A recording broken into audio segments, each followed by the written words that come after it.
Hey there. Welcome to Nutrition and Menopause. I'm Julie Gilbert. I'll be guiding you through this 4-week course. In these 4 weeks, you'll have access to a library of 4 culinary nutrition lessons in which you will gain knowledge and confidence to prepare simple, delicious meals and snacks that will give you a lot of good health benefits.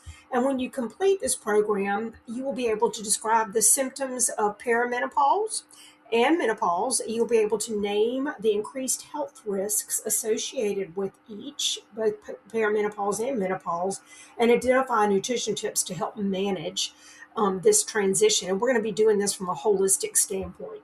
You'll be able to look at and describe key nutrients that support your overall health during this time period of your life. And then we'll look at foods that support your overall health during perimenopause and menopause. We'll be using a variety of recipes and culinary skills that will be very basic. You can complete these all at your own pace. The nutrition lessons will teach you about different foods and their health benefits. And then there's going to be some recipes that you'll receive along with a cooking video to demonstrate the actual recipe. Okay, so then of course you will also be getting a lot of different resources that you can print and add to a binder that will support you in building a kitchen with tools and ingredients to help you get a nourishing, delicious meal on the table fast. Okay, all right, so what are our objectives for this course? I'm kind of sort of spelled out here, but really we're just going to be able to describe the symptoms of menopause, name the health risks, and I've pretty much just said this in the previous slide. I'm going to give you nutritional tips that you can practice and keep with you as you transition into this period of your life. I like to call it the after party. So we've been through the appetizers and the main course. We're now in the after party when we hit this stage of our life. So what are the foods that support overall health during perimenopause and menopause? We'll be looking at a variety of different recipes. All right, so what exactly is menopause? It occurs when the ovaries stop producing estrogen. So there's no bleeding for 365 days consecutively. If you go 350 days and then have a period, then you got to start all over again. It's like going back to square one in Candyland. So what happens is estrogen, menopause occurs when the ovaries stop producing estrogen, and the ovaries are in the female glands. That's where the egg is formed. So estrogen is the hormone that plays a role in sexual and reproductive development. So in addition to other functions, it's in addition to sexual and reproductive development, it has other functions that are related to female traits. Let's go to the next slide. So the average age of onset of perimenopause is 51. So there's early onset and late onset. Late onset would be pushing towards the latter part of the 50s, even early 60s. Early onset is usually late 30s, early 40s. You cannot start getting ready for perimenopause and menopause too early. So in your 30s is a good time to start preparing your body for what's going to happen inevitably down the road. Before menopause, the female body begins to produce fluctuating amounts of estrogen. So you'll start to notice some fluctuations or some symptoms that occur when these fluctuations occur. So perimenopause is the period of time that leads up to menopause, and it can begin in the 30s and the 40s. A lot of people think it's just because of the business of life, having an active family, a busy job, that they're feeling stressed and anxious. And a lot of times it's because we're having a decrease in the hormones that allow us to feel a little bit more settled and stable. Common symptoms of perimenopause and menopause are listed here. Changes in the menstrual cycle, their length and frequency, hot flashes, night sweats, having a hard time falling asleep and or staying asleep, vaginal dryness, urinary tract infections are common during menopause. And we all love that little tire around the middle that seems to accompany menopause. Doesn't have to be that way, and we're going to look into some of that. Changes in mood are also something that are often, so there's a list of well over 100 symptoms that can occur during this stage. I'll be giving you a handout of that you can print later. Some women experience symptoms while others experience very few.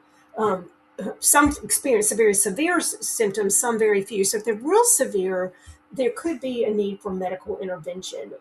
We can, at some point, perhaps talk about HRT, but we're really going to look at doing this holistically in this for purposes of this course.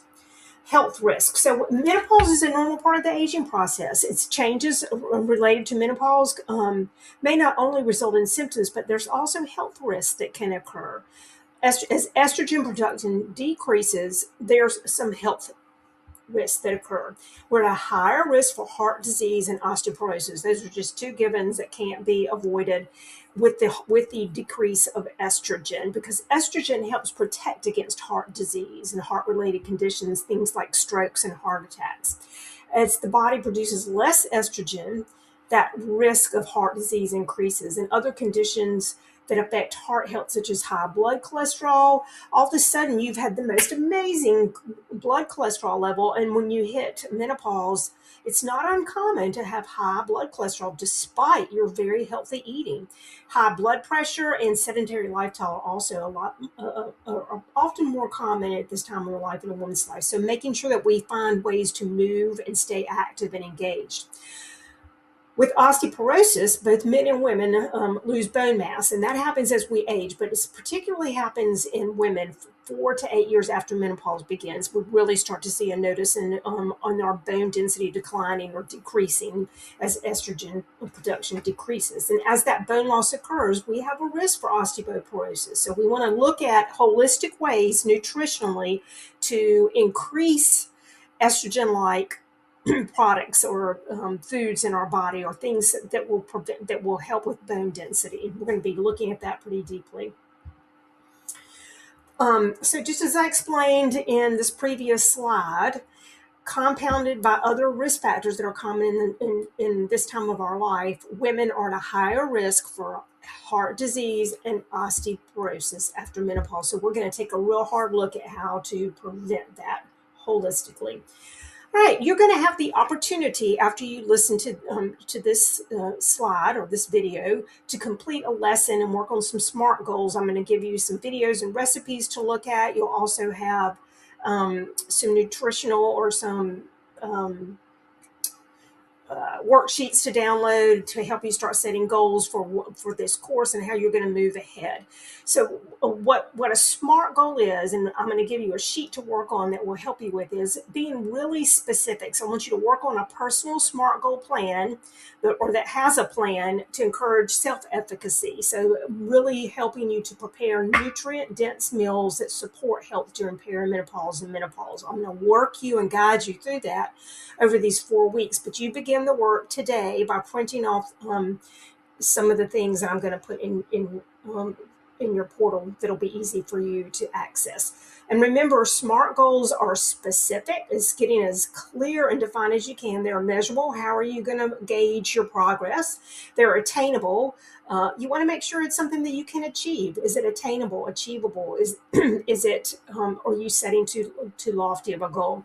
It needs to be relevant. It needs to make sense in helping you get to that bigger umbrella goal for yourself. And then we need to have a beginning and an end, a time-bound frame, a deadline that where we have a specific amount of time to spend on it, because this is going to help us stay on the railroad track. So then lastly, there'll be lots of resources for you to, I would suggest you get a 3-ring binder and begin to put them together, where you'll get your recipes, handouts, and other resources that I'm going to be constantly putting in your portal that'll support you in bringing this lesson to life in your kitchen. So I'm excited to have you join. This is just sort of the intro first lesson, where you'll be getting your materials to get you started. So go ahead and get your binder and dig in, and let's get started.